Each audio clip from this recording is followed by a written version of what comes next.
ایک سوال یہ ہوا کہ مرحومین کے لیے جو ہے وہ 1,25,000 مرتبہ آیت کریمہ کا پڑھنا تو کیا اس سے بخشش ہو جائے گی؟ دیکھیں حتمی طور پر کسی کے لیے بھی نہیں کہا جا سکتا کہ یہ بخشش شدہ ہے، یا خدا نہ خواستہ یہ کہنا کہ بھائی یہ گناہگار مرا ہے اس کی بخشش نہیں ہوگی، یہ ہمارا کام نہیں ہے۔ خدا کے واسطے جو کام اللہ تعالیٰ کے ہیں نا وہ اسی پر چھوڑیں۔ ہاں ہمارا معاملہ یہ کہ جو ہمارے کام ہے وہ نہیں کرنے، جو اللہ تعالیٰ کے کام ہے اس میں دخل اندازیاں دینی ہے۔ تو ہم یہ نہیں کہہ سکتے کہ اس کی بخشش، ہاں ہم ظن غالب رکھ سکتے ہیں، اچھا گمان رکھ سکتے ہیں کہ یا الہ العالمین یہ مسلمان مرا ہے اس کی بخشش ہو، بالکل، یا جمعے کے دن کوئی مرا ہو انتقال کیا تو ہم اچھا گمان رکھیں گے کہ اس کی بخشش ہو گئی ہوگی، حتمی طور پر نہیں کہہ سکتے۔ اچھا گمان تو آپ نے فرمایا نا گناہگار کے لیے بھی رکھنا چاہیے، برا گمان تو اچھی بات نہیں ہے، بندے کا رب کا معاملہ ہے، اللہ کرے۔ ہاں یہ کہ کوئی نیکی کرتے ہوئے دنیا سے جاتا ہے تو ہم کہتے ہیں یار کیا بات ہے، اس کی قابل رشک ہے، ٹھیک ہے نا۔ تو بہرحال 1,25,000 آپ کلمہ طیبہ پڑھیں تو اللہ رب العالمین ممکن ہے کہ اس کی بخشش فرمائے، اس کے سارے گناہوں کو معاف فرمائے۔ ایسی روایت موجود ہے کہ درود پاک پڑھا گیا تو سب سے عذاب قبر اٹھ گیا، ایسی روایت موجود ہے۔ تو پھر اس کے بعد یہ کہتے ہیں نماز میں وسوسے بہت آتے ہیں تو توڑ کے دوبارہ شروع کر دیں، کیا کریں؟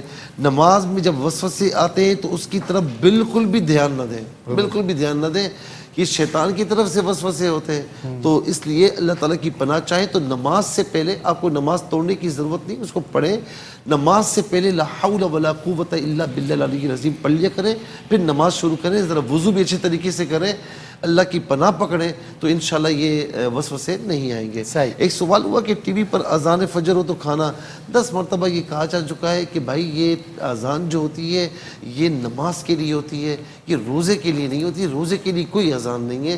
تو روزے کے لیے وقت ہوتا ہے غروب آفتاب کا، ایک تو صبح صادق ہو تو آپ اپنا کھانا پینا چھوڑ دیں، غروب آفتاب ہو تو کھانا پینا آغاز کر دیں، افطار ہے۔ تو اسی لیے اپنے پاس آپ گھڑی شریف رکھیں، اس پر ٹائم دیکھیں، آپ کے پاس آپ کا اسکیجول شریف بھی ہونا چاہیے، اس پر ٹائم دیکھیں، بس 1 منٹ اوپر ہو جائے آپ افطار کر لیجئے۔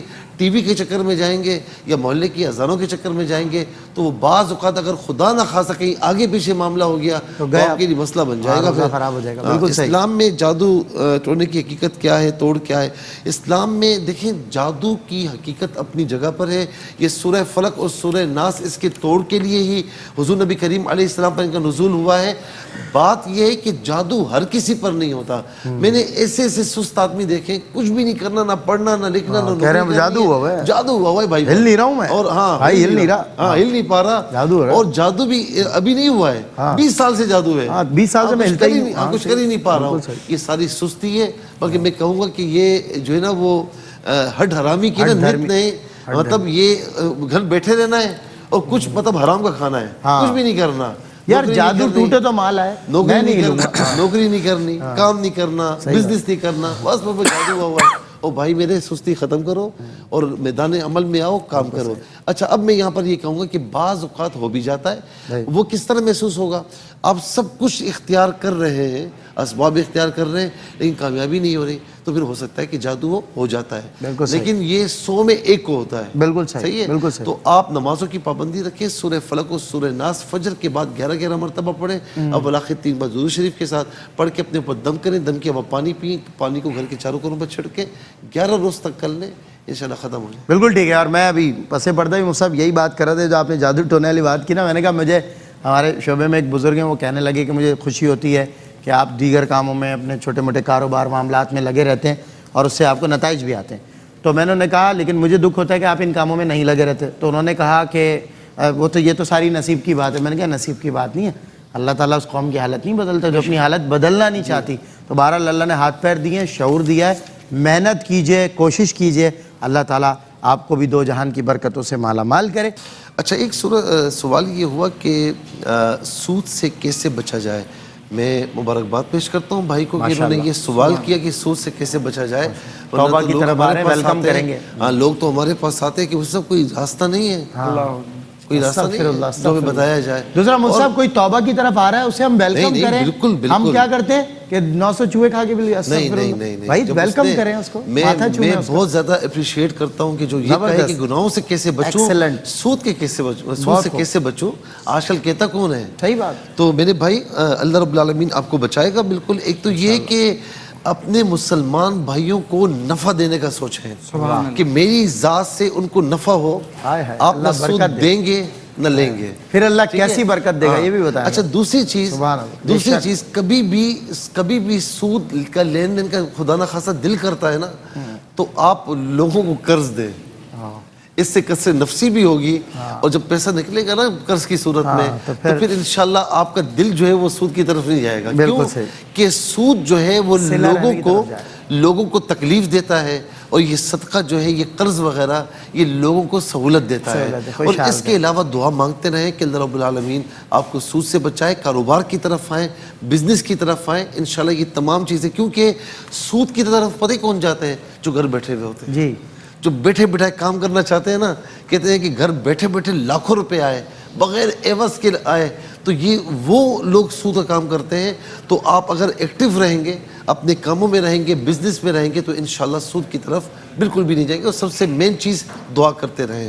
اس کے بعد ایک سوال یہ ہوا کہ سروس چارجز جو ہے نا یہ بھی سود ہوں گی. دیکھیں مختلف مدات میں ہوتا ہے, جیسے آپ اگر جو ہے وہ کوئی بھی کسی بھی کمپنی کا جو ہے نا وہ کارڈ لیتے ہیں 100 روپے کا, تو اس میں 28-29 روپیز جو ہے وہ چارج میں شمار ہوتے ہیں. اس طرح ہر چیز میں ہے, الیکٹرک بلز میں ہے, اور اس کے علاوہ اور بلز میں بھی ہے کہ جب آپ اگر تھوڑا سا لیٹ ہو جائے تو سروس چارجز ہوتے ہیں, وہ آپ کو پے کرنے پڑتے ہیں.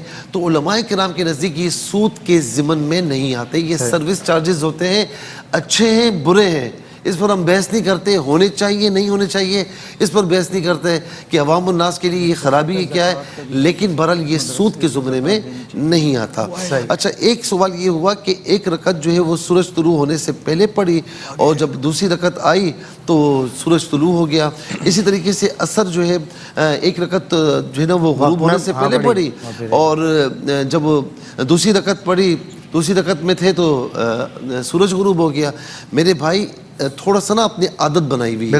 ہاں ایک تو یہ کہ یہ عادت ختم کریں. ویسے بھی عصر کے آخری 20 منٹ تو نماز جائز نہیں ہوتی. خدا نخواستہ آپ نے اس دن کے عصر کی جو ہے وہ نہیں پڑھی تو پھر آپ جو ہے نا پڑھ لیں, اس کی عادت نہ بنائیں. لیکن دونوں صورتیں جو آپ نے بیان کی ہے نا, احتیاطاً اس میں ہے کلام کافی زیادہ ہے, لیکن احتیاطاً آپ لوٹا لیجیے گا. جو بھی نماز آپ اس طرح پڑھیں لوٹا لیجیے گا. اس کے بعد ایک سوال یہ ہوا کہ مدرسہ تعمیر ہو رہا ہے تو اس میں زکوٰۃ کا پیسہ لگا سکتے ہیں یا نہیں. زکوٰۃ کے لیے انما الصدقات للفقراء والمساکین والعاملین, یہ پورے کے پورے مصارف دیے شریف فقیر کو دی جا سکتی ہے. اس کے علاوہ جو ہے وہ زکوٰۃ کی رقم سے نا کوئی اس طرح بلڈنگ تعمیر کرنا یا مدرسہ تعمیر کرنا عام طور پر یہ نہیں ہے. ہاں کوئی غریب بچے ہیں, سارے غریب ہیں, اور ان کے لیے جو ہے وہ کوئی عمارت تعمیر کرنی ہے مدرسے کے حوالے سے یا کسی درسگاہ کے حوالے سے, کوئی دینے والا نہیں ہے, تو پھر آپ بتا کر زکوٰۃ دیں کہ بھئی یہ زکوٰۃ کی رقم ہے, آپ اس کو جو ہے نا مالک بنایا جائے, تو وہ اگر اس میں خرچ کر دے تو ہو جاتا ہے. پھر اس میں کوئی مسئلہ نہیں ہے. لیکن زکوٰۃ کی رقم کے مستحق جو ہے نا وہ شریف فقیر ہوتے ہیں, جو اہل ہوتے ہیں, ان کو دی جانی چاہیے. پھر اس کے بعد یہ کہتے ہیں کہ تراویح اور نفلی عبادت جو ہے نا یہ مرحوم والدین کو اصالہ ثواب کر سکتے ہیں. بالکل کر سکتے ہیں. طریقہ کیا ہے, جو بھی آپ نیک کام کرتے ہیں نا آپ یہ دعا کریں, یا الہ العالمین تجھے پیش کرتا ہوں, قبول فرما, غلطی معاف فرما. تو اپنے پیارے نبی صلی اللہ علیہ وسلم کی بارگاہ میں حتتاً توفیق پیش کرتا ہوں, صحابہ کرام کو, اہل بیت اطہار کو, اور پھر اس کے بعد جس کو اصالہ ثواب کرنا ہے ان کے وسیلے سے ان کو اصالہ ثواب کر دیں. جو بھی نیک کام کریں اصالہ ثواب کر سکتے ہیں, بڑا آسان ہے. فطرانہ کتنا ہے, کم از کم 340 ہے. کیلنڈر میں دیکھ کر افطار کرنا, ابھی ہم نے بتایا کہ کیلنڈر میں دیکھ کر ہی کریں آپ. ہاں کم از کم یہ کہ جیسے سحری کا وقت ہے تو 1 منٹ پہلے احتیاطاً چھوڑ دیں, افطاری کا وقت ہے تو 1 منٹ گزار دیں, کیونکہ انسانوں کا بنایا ہے نا, تو تاکہ کسی قسم کا ابہام نہ رہے. ایک سوال یہ ہوا کہ رمضان میں جو ہے وہ قضا اگر کوئی نماز کی جائے تو ایک واپس ہوتی ہے یا ساری واپس ہو جاتی ہے؟ یہ غالباً آگے جمعہ آ رہا ہے نا, یہ جمعۃ الوداع, تو یہ اس میں مشہور ہے کہ جس سے 2 رکعتیں پڑھی تو سارے دھر کی نمازوں کا جو ہے نا ایسا کچھ بھی نہیں ہے. ایک قضا, اچھا آپ کے ذہن میں اگر یہ کہ نوافل پڑھو تو فرض کا ثواب, فرض پڑھو تو 70 کا ثواب, تو آپ چاہ رہے ہیں کہ جی ایک قضا کریں تو 70 قضاؤں کا ثواب مل جائے. 70 سال کی نمازیں آپ ایک قضا کریں گی تو ایک ہی ہوگی, وہ ایک سے زائد نہیں ہوگی. کسی کو پیٹ پیچھے میں نے تانا دیا تھا, اس کا کفارہ کیا ہے, اس سے معافی مانگے اور اللہ رب العالمین کی بارگاہ میں معافی مانگے. باقی کفارہ کچھ بھی نہیں ہے. کفارہ دینا چاہتی ہیں تو کوئی صدقہ وغیرہ دے دیں, کفارہ وغیرہ کچھ بھی نہیں ہے. وائف نے منت مانی تھی کہ نواسا حافظ بن جائے, اب وہ حافظ نہیں بنا تو کیا کرے, کوئی کفارہ نہیں, کچھ بھی نہیں ہے. ظاہر وہ حافظ نہیں بنا, اگر حافظ بنتا تو آپ منت ادا کرتی, بل اس پہ کچھ نہیں ہے.